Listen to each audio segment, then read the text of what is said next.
Hello, my name is Donna. Once upon a time, in a quaint little town, I found myself wrapped in a love story that felt like a fairy tale. From the moment I met Mark, everything seemed to fall into place. We met at a local community event, both of us volunteering for a charity drive. It wasn't the most romantic of settings, surrounded by canned goods and donated clothes, but something sparked. "Hey, could you pass me that box?" he had asked, his voice tinged with a polite hesitation. "Sure," I replied, handing over a carton filled with canned soups. "Thanks. I'm Mark." He introduced himself, extending a hand towards me. "Donna." I reciprocated the handshake, feeling an odd tingle. I don't know if it was the twinkle in his eyes or the genuineness of his smile, but something told me this was the beginning of something special. Our friendship blossomed quickly into romance. Within months, we knew we were made for each other. The day he proposed was magical. We were at our favorite spot, a secluded part of the local park we called our sanctuary. Surrounded by the soft glow of the setting sun, he went down on one knee. "Donna, will you marry me?" he had asked, his eyes full of hope and a little fear. My heart was pounding as I looked at him. Then at the modest ring he held up. "Yes," I had exclaimed, my voice breaking yes 1,000 times. Yes! Our wedding planning was hectic, but thrilling. I had always dreamt of a perfect wedding, and Mark was right by my side, making sure it was everything I'd ever wanted. And when the day finally arrived, it was truly magical. The venue was adorned with white roses, the scent filling the air. I felt like a princess in my gown, its intricate lace details like something out of a bridal magazine. But what stood out the most were the vows we exchanged. "I vow to love and cherish you," Mark began, his voice quivering ever so slightly in sickness and in health, "through good times and bad, for as long as we both shall live." "And I vow," I added, feeling the weight of the words, "to be your partner, your lover, and your best friend, from this day until my last." After the ceremony, amidst the applause and confetti, we shared a moment alone. I looked into his eyes, the same eyes that had first met mine amidst boxes of canned goods, and felt a surge of emotion. "We'll be together forever, right?" I had asked, seeking reassurance. "Forever and a day," he had responded, his eyes locked onto mine as if nothing else mattered. And so I thought we were set for a happily ever after.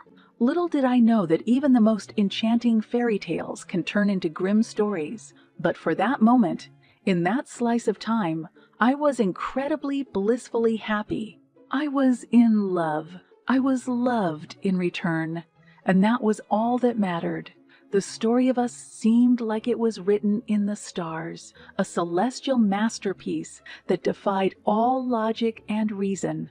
Looking back, it's hard to reconcile the Mark of those days with the man who later shattered my world into a million pieces. But this was the beginning, a beautiful one, and for a long time, it was the lifeblood of all my happiest memories. After our magical wedding, Mark and I plunged into the world of marital bliss and the mundane routines that accompany it. We bought a house in a peaceful suburb, miles away from the chaotic bustle of city life. It was a quaint little home, with a white picket fence that seemed almost cliché in its perfection. The front porch had a swing where we often sat on summer evenings, watching the sunset while our hands found each other in a familiar, loving grip. We both had promising careers, he in finance and me in marketing, and our lives seemed to be on an upward trajectory. We worked hard but made sure to set aside time for each other. The weekends were our sanctuary, reserved for long drives, movie nights, or simply lounging around the house, enjoying each other's company. Then came the discussion about children. It happened one evening when we were cozied up on the couch, a romantic comedy playing in the background, largely ignored. "Donna, have you ever thought about having kids?" Mark had asked, his eyes searching mine. "I have," I admitted. "I've always wanted to be a mom. Do you think now's a good time?" His voice had a note of vulnerability, a slight hesitation, as if he was laying a piece of his soul bare. We're stable in our careers, and we've built a life together, I reasoned. I can't see why not. And so, after months of trying, we were elated to find out I was pregnant. The next 9 months were a blur of doctor's appointments, baby showers, and nursery preparations. Finally, we welcomed our first child, Liam, into the world. I'll never forget the look on Mark's face when he held Liam for the first time. It was a mixture of awe, happiness, and a touch of disbelief. "He's perfect," Mark whispered, as if afraid that speaking louder might break the magic of the moment. "He is," I agreed, my eyes filled with tears of joy. "And he's got your eyes." 2 years later, Ava came along, and 2 years after that, Noah. Our family was complete, or so I thought. The kids were growing up in a loving home, and we made it a point to instill in them the values that were close to our hearts: compassion, integrity, and the importance of family.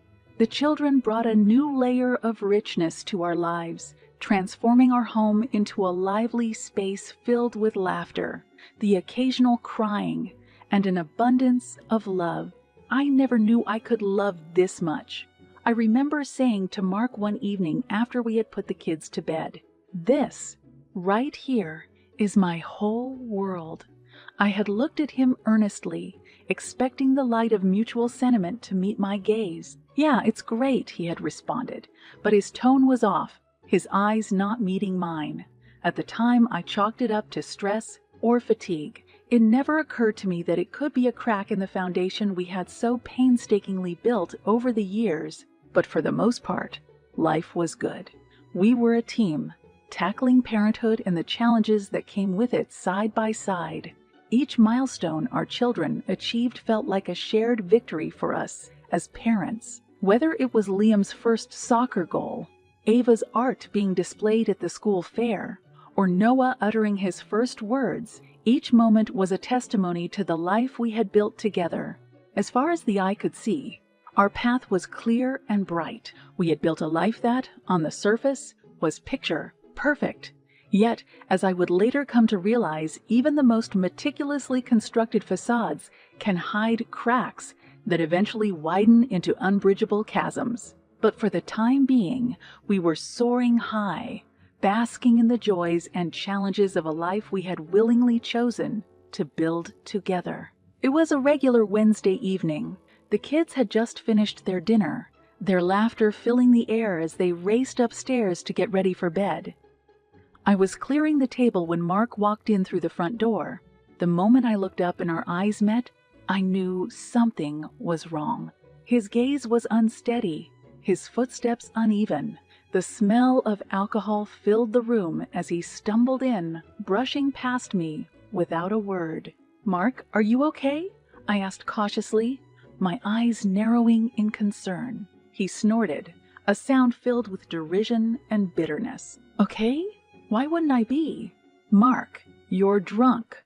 What's going on?" The tension in the room was palpable, like a glass just about to shatter. That's when he exploded. "I can't do this anymore, Donna." "Do what?" I stammered, completely bewildered. "This." He waved his arms around wildly, gesturing at the room, at our life, this house, this family, these responsibilities. "You're not making any sense," I said, my voice tinged with disbelief and a growing sense of dread. "I've given up everything for this family, Donna. My dreams, my ambitions. I've lost who I am." His voice was raised now loud enough that I winced, worried the children would hear. "You're saying you regret our family." My voice shook as I spoke, the words lodging themselves in my throat like shards of glass. He paused, looked at me, and for a moment I saw a flicker of the man I fell in love with, but it vanished just as quickly. "Yes," he spat out. My heart broke, shattered into a million pieces. "If you're saying you've lost your way because of us, perhaps you never knew your way to begin with," I finally replied, holding back tears. "I can't cheat on you anymore, Donna. I don't love you or the kids. I'm suffocated. I need to find myself without all this baggage. His words were a punch to the gut, each syllable a twist of the knife. He had never been the most expressive man. But this was cruelty I hadn't known he was capable of. In that case, I said, struggling to maintain my composure, I think it's best you find yourself somewhere else. You've clearly already left this family in every way that matters. Fine, he snapped, and without another word he turned and left, slamming the door behind him. I stood there for what felt like an eternity, the air heavy with the weight of what had just happened. And then, breaking the silence, came the soft, timid voice of Ava from the staircase. "Mommy, why was Daddy yelling?" I looked up, my eyes meeting those of my children, confused, scared, and on the brink of tears. In that moment, I realized that while my fairy tale had just been shattered, I couldn't let theirs be destroyed as well. "It's okay, sweetie. Sometimes grown-ups get confused too," I said softly, hugging them close, shielding them from the storm that was about to hit our lives. As they clung to me, I made a silent vow. Whatever it took, I'd protect them from the fallout of this breaking point. For years, we had been building a life together brick by brick, only for Mark to single-handedly tear it all down in a matter of minutes. In that heartbreaking moment, I knew things would never be the same again. But little did he know that while he may have broken our family, he could not break me. As the leader of this household, this was now my ship to steer. And no matter how treacherous the waters, I would navigate us through. This was the end of us, yes, but it was also a new beginning. Mark had chosen his path, and it was time for me to choose mine. The weeks following our separation were a whirlwind of emotional turmoil and logistical nightmares. Lawyers were consulted, papers were filed, and before long, the divorce was finalized. Mark made it clear he wanted nothing to do with us. He didn't fight for custody and barely showed up for the court proceedings. The man I had married, it seemed, was long gone. I moved the kids and myself into a smaller house. It was cozy, lacking the grandeur of our previous home, but it was ours. I set about making it a sanctuary for my children and me, a place where love and trust would fill the void left by Mark's departure. Securing a new job became a priority. With 3 kids to support and no help from Mark, I had to get back into the workforce full-time. I updated my resume, spent nights preparing for interviews, and networked like my life depended on it, because, in a way, it did. My efforts bore fruit when I landed a job at a well-known marketing firm. It was a high-paying position with a lot of responsibilities, but I was up for the challenge. The first day I walked into that office, I felt like a soldier marching into battle, armor on, ready to conquer. My boss, Rachel, seemed impressed from our very first interaction. "Donna, your portfolio is incredible. I see great things for you here," she said, shaking my hand firmly. "Thank you, Rachel. I'm ready to give it my all," I replied, the newfound purpose fueling my enthusiasm. Work became more than a job. It became a platform to reclaim my identity. I was no longer just Mark's estranged wife or the mother of 3. I was Donna, a competent and respected professional. As I excelled in my career, I started to rebuild my emotional life. Though the kids missed their father, they gradually adjusted to the new normal. I was honest with them, appropriate to their age, about why their dad left, but assured them that we would be more than okay, that we were a team and nothing could break us. One evening, while tucking the kids into bed, Noah looked up at me with his big, innocent eyes and asked, "Mommy, are you happy?" I looked at my son, and then at Ava and Liam, who were also listening intently, and it hit me. I was, "Yes, sweetheart, Mommy is happy. I had a job I loved, children who filled my life with joy, and a newfound sense of self that no one could take away from me. I even started dating, cautiously venturing into the world of romantic possibilities. Nothing serious, but it was exhilarating to be admired and desired again, to remember that I was still a woman capable of giving and receiving love. "Mom, you're glowing these days," Ava observed one evening as we sat down for dinner. "I feel like I'm finally coming into my own," I admitted.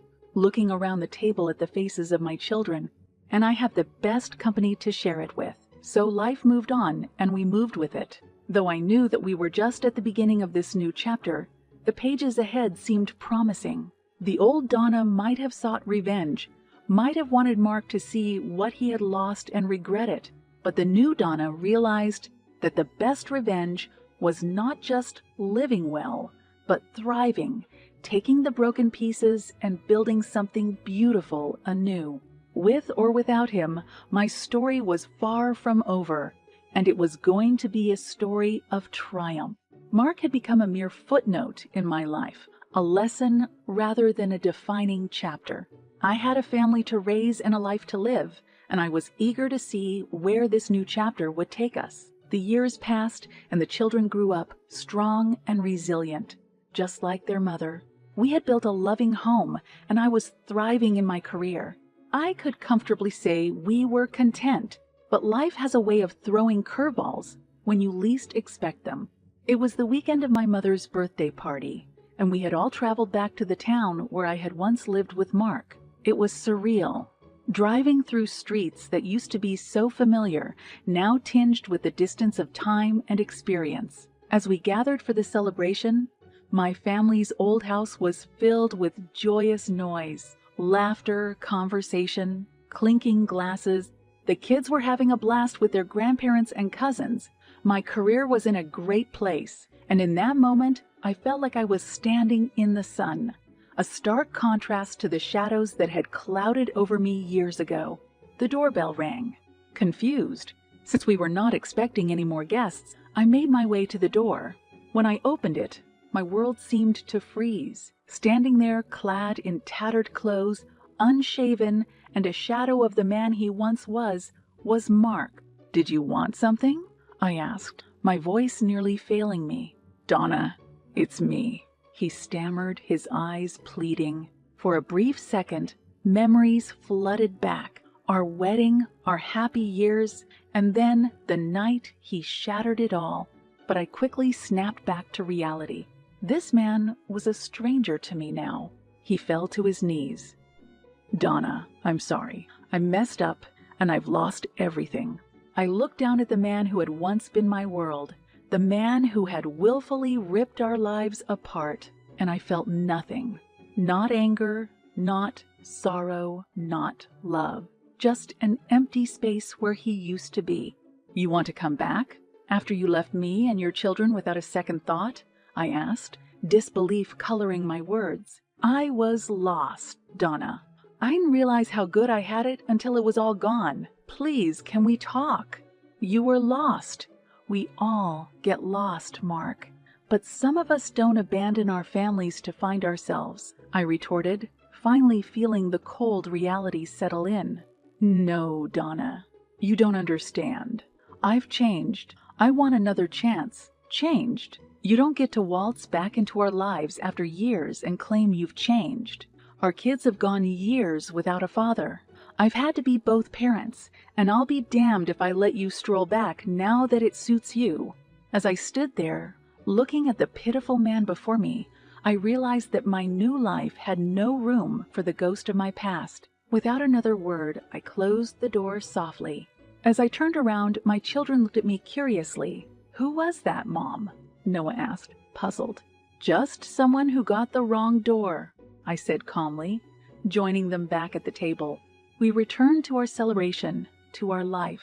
Mark had made his choices, and I had made mine. He was a chapter I had closed, a lesson I had learned, and a part of my past that had no place in my present or my future. My children and I had a life to live, dreams to chase, and love to give and receive. We had moved on, and that was the sweetest revenge I could have ever asked for. Life went on as it usually does, with each of us focused on our individual journeys. Noah was entering high school. Ava was blossoming into a young artist, and little Liam was proving to be a math wizard. I had also received a significant promotion at work, solidifying my role as a vital part of my company. However, the incident at my mother's birthday party lingered in the back of my mind, serving as a grim reminder that the past can sometimes find you no matter how far you've run. Yet instead of being a disruptive force, the experience somehow brought me closer to a sense of closure I didn't realize I had been seeking.